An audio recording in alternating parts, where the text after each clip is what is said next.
Hey, what's going on, everybody? Welcome back to the channel. My name is Jacob Restituto. I'm a musician from Northport, New York, and today we're doing something a little bit different. So, I've done a bunch of different Tiny Desk reactions here on the channel, breaking down some of some huge artists and fun artists, and just a lot of great stuff here on the channel from Tiny Desk. And I have a couple more coming out very soon. So, I saw this because of that. You know how the YouTube algorithm works; they start showing you stuff based on the things you've clicked.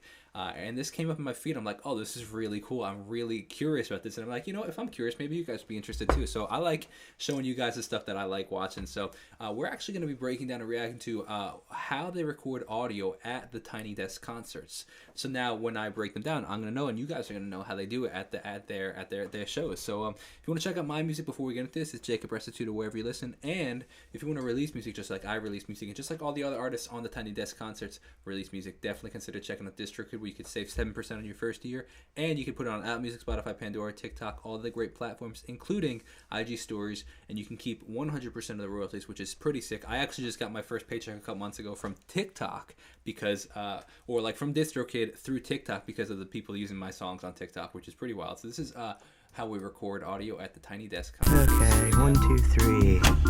Let's see, 1, 2, 3, 4, 5. 1, 2, 3, 4, 5. Excellent. Hey, my name is Josh Rogeson, and I record the Tiny Desk concerts here at Bob Boylan's desk at NPR. So I'm here to talk to you about That's first of all very cool that they use a specific person's desk every some time. tips, Bob Boylan. including how to mic things.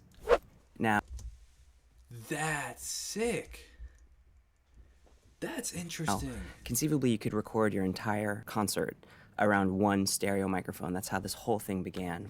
So this is an MS stereo microphone, which needs to be decoded in post-production. But if you have a recorder with built-in microphones, such as this Sony D50 or a Zoom recorder or something like that, I use something similar to that to record a lot, or I used to. I don't do so much anymore because I have a new setup, but it depends on the video. Actually, my guitar videos, when I play the guitar, I use a Tascam DR40, which is similar to can that. certainly use this as the main centerpiece mic. All right, let me show you how we mic the piano.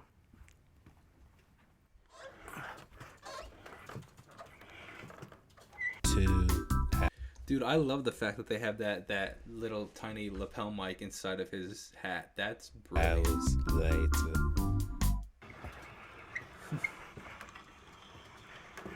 Phew. Well, here. Actually, so let's talk about this because I'm excited to see this because I just filmed some Taylor Swift stuff that's going to be coming up soon. And it bothered me, not going to lie, that they actually flipped it opposite the way it usually goes. Usually you hear the piano, the higher frequency of the piano in the right ear and the lower frequency of the piano in the left ear. And they actually flipped it, and I had never heard it that way before. And it kind of bothered me. I'm not going to lie, just because I'm not used to hearing it. Here's how we way. mic the piano. My favorite microphones to use are the Sennheiser MKH40s. Oh, cool. I have Stereo recording, them set up obviously. on a little Rowie clamp. The Rowie clamp is clamped on to the lip of the end of the piano in the back. Then I've got the two cardioid condenser microphones at a 45-degree angle. Because space is so tight at the Tiny Desk, I need to be able to roll this piano all the way up against this bookshelf. I don't know what happened and why it was flipped, but it was just very interesting. So in addition to your stereo microphone, which if you are recording outside, you should definitely use wind protection, you might want to augment that stereo recording with some individually mic'd This is instruments. called Now, it's called a dead cat, actually. When the windscreen, they call it in the industry, it's called a dead cat. Can you see that on the microphone? bass amps often come with direct outs, so you can take your handy XLR cable and literally patch directly out of the bass amp. That way, if your bass player has a little solo, you'll have a little bit more control to ride that level in and out of that stereo mix. Next, I want to talk to you guys about how to mic a guitar amp, but before you mic the guitar amp, That is a Shure SM57, one of the most popular used guitar amp mics ever. make sure But also they use them for like sometimes you'll see them at like political what's it called, like speeches. I don't know why they have like two of them. I think that the reason that they use two, I've always wondered this. I'm like, why are they recording in stereo? I think it's in case one of them goes out, they have a backup. That's my assumption. your guitar is in tune. This one is not. It is not. This is a very industry standard Shure SM57 microphone. You It's like I do this for a living or something. want to find the center of the speaker so you can look at the back and see exactly where it is. Put the microphone in a stand and mic it like. So that's actually subjective. You want to find where the center is, and then you want to place it accordingly to your taste. Depending on where you place it, how far you place it, how close you place it, where according to off center, in center, above, to the right, it completely changes the sound of the microphone. And actually, if you use any sort of DAW, like amp modeler, you can actually decide where you want to put your microphone because it changes the timbre. This is also a very popular microphone too, by the way, that they use. But so putting in the center is very subjective, by the way. That. The other microphone I really love to use on amps is the Sennheiser 609. It is a side-facing microphone.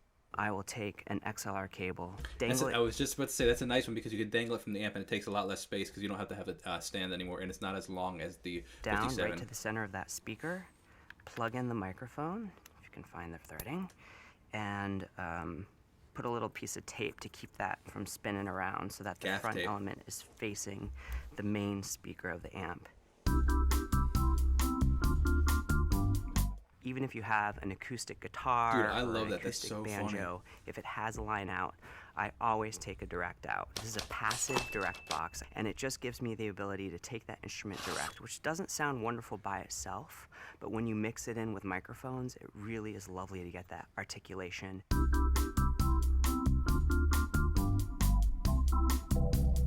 But remember, this is not about audio fidelity. It's all about your music and your song. So hold up a cell phone or memorize it and shout it over a phone line, or just however you decide to send in your entry. We'd be thrilled to receive it. Good luck. Interesting. So they didn't totally talk about the vocal. I mean, they did. They talked about that Sennheiser.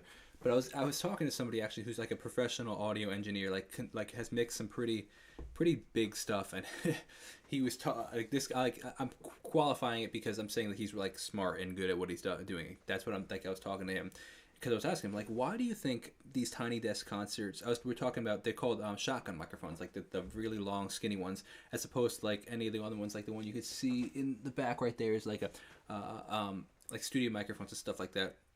And I was like, condenser microphones. And I'm like, why do you think that they use shotgun microphones? And he's like, it's because that they're NPR, and it's a very popular, a shotgun are very popular, like talking microphones that you would use in the studio, like for podcasters or for like, if you're like doing like dialogue and stuff like that. And I'm like, yeah, but like they're performing. And he's like, but they probably using it for sonic branding, which is interesting because it's NPR, all the stuff on NPR, they kind of want to have this sonic branding to it, that they all sound similar. Yeah, you could use a studio microphone. I'm not really good for live, but you could use like a Shure SM58, which is a popular microphone, or you could use all these other popular, but he's like, they want sonic branding likely, so they all kind of sound the same. And if you actually look, I don't know if they have it. Did they do it at the intro of here? They didn't, but like if you go to the Tiny Desk logo, it's actually, I mean, let me see if I can find a Tiny Desk logo. It's actually two different, here it is, what's it called, a shotgun microphone right there. Oh, you can't see it, hold on, my bad. There you go, the shotgun microphone right here. And that's part of their branding, so it's just I found that very interesting. When he said that, it blew my mind. But hope you guys enjoyed that. As always, if you did, smash the subscribe button. If you want to check out my music at Jacob Restituto wherever you listen, and like I said, if you want to release music, definitely consider checking out this record. See you in the next video. God bless and peace out.